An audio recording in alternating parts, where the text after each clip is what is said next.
Saudara-saudari terkasih di dalam Tuhan Yesus Kristus, semoga kita semua dalam keadaan sehat bersama keluarga. Saat ini marilah kita mendengarkan bacaan kitab suci dan renungan harian Kamis 22 April tahun 2021. Bacaan pertama. Bacaan dari Kisah Para Rasul. Waktu Filipus di Samaria, berkatalah seorang malaikat Tuhan kepadanya, "Bangunlah dan berangkatlah ke sebelah selatan, menyusur jalan yang turun dari Yerusalem ke Gaza. Jalan itu jalan yang sunyi." Lalu berangkatlah Filipus. Adalah seorang Etiopia, seorang sida-sida, pembesar dan kepala perbendaharaan Sri Kandake, Ratu Negeri Etiopia, yang pergi ke Yerusalem untuk beribadah. Sekarang orang itu sedang dalam perjalanan pulang. Ia duduk dalam keretanya sambil membaca kitab Nabi Yesaya. Lalu kata Roh kepada Filipus, "Pergilah ke situ dan dekatilah kereta itu." Filipus segera mendekat dan mendengar sida-sida itu sedang membaca kitab Nabi Yesaya. Kata Filipus, "Mengertikah Tuan apa yang Tuan baca itu?" Jawabnya, "Bagaimanakah aku dapat mengerti kalau tidak ada yang membimbing aku?" Lalu ia meminta Filipus naik dan duduk di sampingnya. Nas yang dibacanya itu berbunyi seperti berikut. Seperti seekor domba, ia dibawa ke pembantaian. Dan seperti anak domba yang keluh di depan orang yang menggunting bulunya, demikianlah ia tidak membuka mulutnya. Dalam kehinaannya berlangsunglah hukumannya. Siapakah yang akan menceritakan asal-usulnya? Sebab nyawanya diambil dari bumi.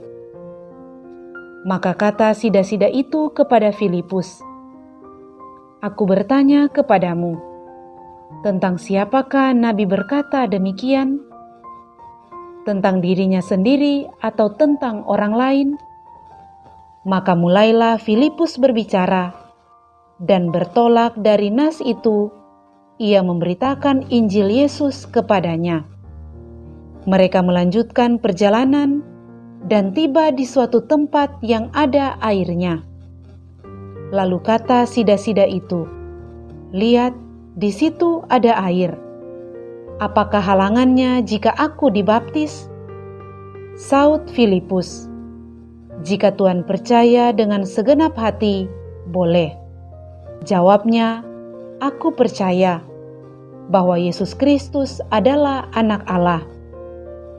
Lalu orang Etiopia itu menyuruh menghentikan kereta, dan keduanya turun ke dalam air, baik Filipus maupun sida-sida itu, dan Filipus membaptis dia. Dan setelah mereka keluar dari air, Roh Tuhan tiba-tiba melarikan Filipus, dan sida-sida itu tidak melihatnya lagi. Ia meneruskan perjalanannya dengan sukacita.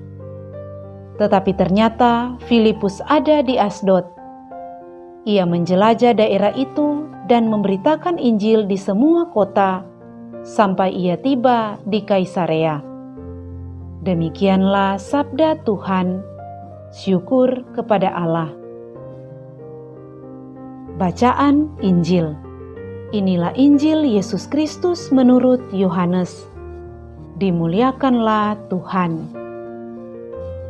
Di rumah ibadat di Kapernaum, Yesus berkata kepada orang banyak, "Tidak seorang pun dapat datang kepadaku, jikalau ia tidak ditarik oleh Bapa yang mengutus aku, dan ia akan kubangkitkan pada akhir zaman."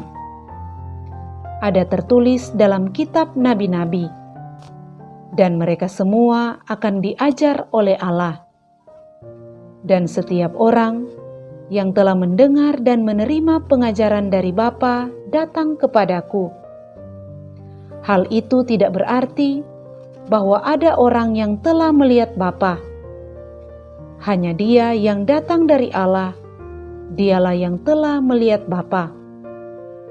Aku berkata kepadamu, sesungguhnya barang siapa percaya, ia mempunyai hidup yang kekal. Akulah roti hidup. Nenek moyangmu telah makan mana di padang gurun, dan mereka telah mati. Inilah roti yang turun dari surga.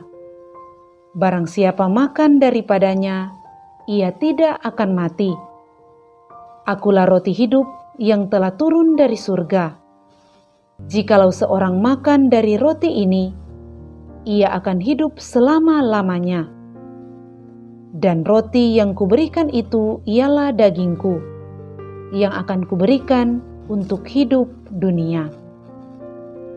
Demikianlah Injil Tuhan.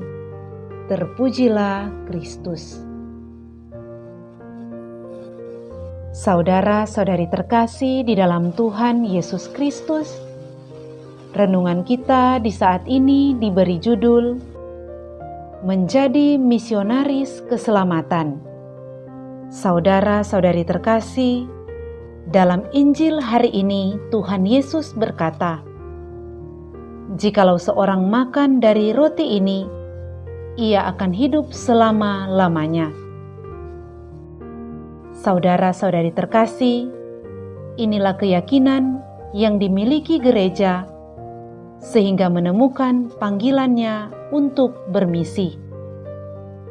Bermisi mewartakan Injil keselamatan Allah bagi dunia melalui pengorbanan Tuhan Yesus. Misi itu demi keselamatan jiwa-jiwa. Bermisi bukan semata-mata demi angka dan jumlah, melainkan agar semakin banyak orang memperoleh keselamatan. Pada masa gereja pertama-tama, umat Allah dikejar-kejar dan dianiaya. Hal tersebut dilakukan secara sistematis, masif dan terstruktur oleh banyak pihak yang tidak suka akan Injil keselamatan Allah dalam diri Tuhan Yesus. Walau demikian, penganiayaan yang mereka terima tidak menghambat jiwa misioner mereka. Justru dalam situasi demikian, iman mereka semakin merambat. Salah satunya adalah kisah yang kita baca dalam bacaan pertama. Kisah Filipus yang melakukan perjalanan dari Yerusalem ke Gaza. Ia berjumpa dengan seorang pembesar atau pejabat Ethiopia. Perjumpaan itu dipakai oleh Filipus untuk memperkenalkan Tuhan Yesus. Pengajaran yang diberikan Filipus kepadanya berujung pada pengakuan iman bahwa Yesus adalah anak Allah, dan sida-sida dari Ethiopia itu pun dibaptis. Menurut tradisi, gereja Ethiopia berkembang sejak saat itu. Saudara-saudari terkasih, dari kisah ini kita melihat bahwa situasi yang sulit bukanlah alasan untuk tidak menjadi misionaris keselamatan.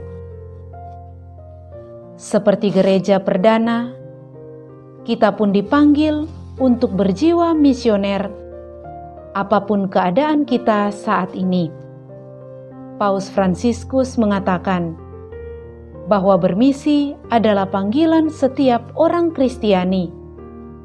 Kesaksian iman akan Kristus yang bangkit janganlah kita sembunyikan, namun diwartakan dengan berani, bukan hanya dengan kata-kata, tetapi juga dengan tindakan yang nyata. Arnold Glasgow, seorang pengusaha terkenal dari Amerika, berkata, "Buatlah hidupmu sebagai misi. Mulailah dari keluarga Anda dan orang-orang di sekitar Anda. Jangan sampai keselamatan yang bisa dialami oleh orang lain menjadi terhambat hanya karena kita malu mewartakan Injil atau karena sikap kita yang tidak mencerminkan seorang Kristiani. Saudara-saudari terkasih, setiap detik adalah momen untuk kita bermisi. Marilah kita menjadi misionaris keselamatan, agar semakin banyak orang yang percaya bahwa Kristus adalah Tuhan dan Juru Selamat dunia. Marilah berdoa. Allah Bapa yang Maha Kuasa, mampukanlah kami untuk beralih dari cara hidup lama menuju cara hidup baru sebagai pembawa misi keselamatan, bukan hanya dengan kata-kata, melainkan juga dengan tindakan yang nyata. Demi Kristus Tuhan dan pengantara kami. Amin.